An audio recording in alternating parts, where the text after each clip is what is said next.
All right. All right.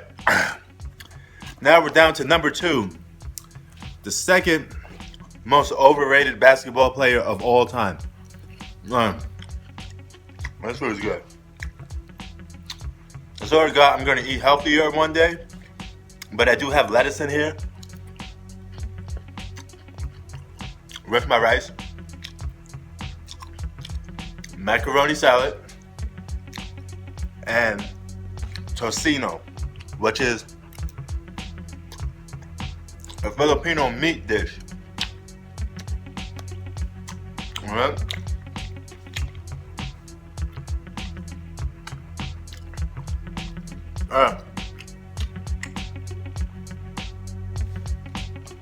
All right.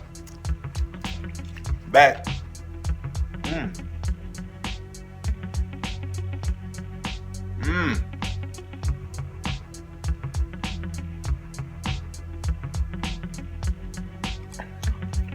All right. Sorry there for a minute, guys. I thought I had another incident of a chipped tooth. Man, that was scary. Last time I ate pizza, that messed up.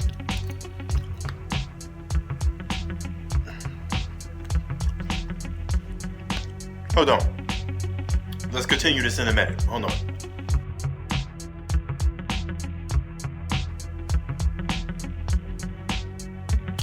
Welcome back, guys. Back to our regularly scheduled program. Sorry, I had to take a little break there. Something just wasn't right when I was eating that food. Felt like a piece of my tooth was coming off or something like that. I don't know what the hell happened. It just felt weird, like it was, crunching on my tooth or something. I don't know. So, yeah. Now, like I was saying, top three most overrated basketball players of all time.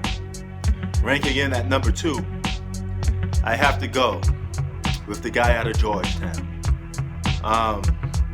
A miniature-sized player, but a heroic,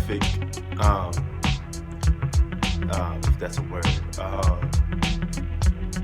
let's just say a very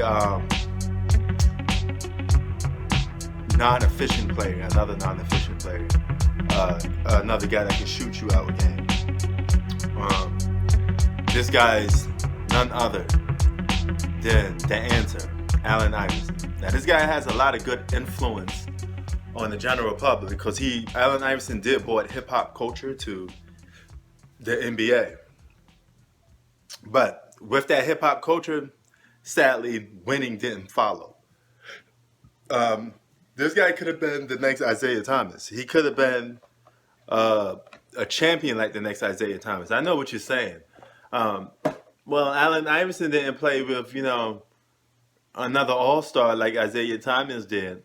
Yeah, but at the same time, he did have opportunities to win the championship. Um, Take the time that he joined Melo, for Christ's sakes. Those guys had the number one offense in the league at the time. That's the problem. That's all they had was offense. If Allen Iverson was a better system player, a better guy that could play winning basketball, make better decisions with the ball, I think he probably would have had at least one championship. Now, the 2001 playing against Shaq, that was just probably bad timing. He did get the best of Kobe Bryant to a certain extent. He was busting Kobe up a couple of times, and Kobe just wasn't able to handle Allen Iverson that much from a speed standpoint. But Kobe's always been a better basketball player than Allen Iverson. Um, Iverson's biggest problem was the fact that he just shot teams out the game, similar to Carmelo Anthony. But oh my God, his incredibly terrible field goal percentage. This guy had like 38, 39, 40% shooting from the field. This is in his prime. He probably has the worst field goal percentage than any superstar to ever play basketball. Um, this guy literally had games where he was like 6 for 35 and things like this. This guy was just jacking up shot after shot.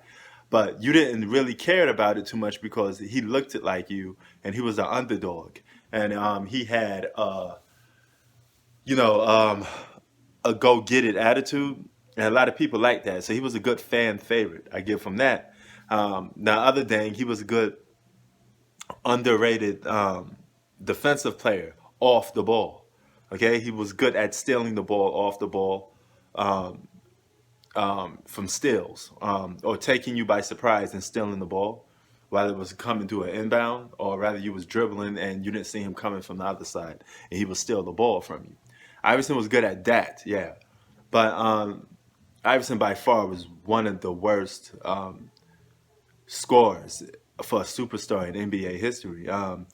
And you can't use his size as, oh, well, if he was such and such taller, but he's not. So we're not going by what if he was, we're going by what you was. All you can use is what you have, your God-given abilities of what you had. I mean, he led the league in scoring many times, but you have to also put into fact that he took a tremendous amount of shots. So, of course, he's going to lead the league in scoring. And of course, he's gonna, pit up some of these scoring numbers. But it comes at a cost, and the cost was coming at losing. So now, as you know, I'm not a big fan of guys that don't win championships, especially superstars that I believe had opportunities of winning a championship. Iverson was one of those dudes. But besides the hip hop, um, Iverson was by far one of the most overrated basketball players, man. Oh God, he had great handles. I think that was his handles and defense off the ball was probably two of his best benefits. But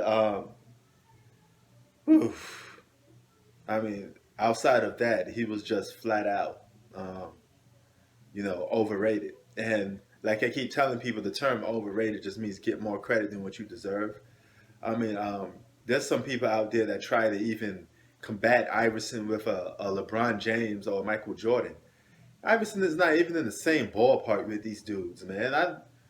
For starters, you're gonna have to if you're gonna be a superstar, and you're gonna be compared to other superstars, and the other superstar has a championship. You better have a championship under your belt too. I don't give a rat's ass how you got it or what the circumstances was prior to you getting it. You better have one. You know, it's flat out ludicrous. These Iverson fanboys trying to compare Iverson to Jordan, man, or even LeBron. I mean, those both of those guys had everything Iverson had, but more, because they was able to do more with it. You know.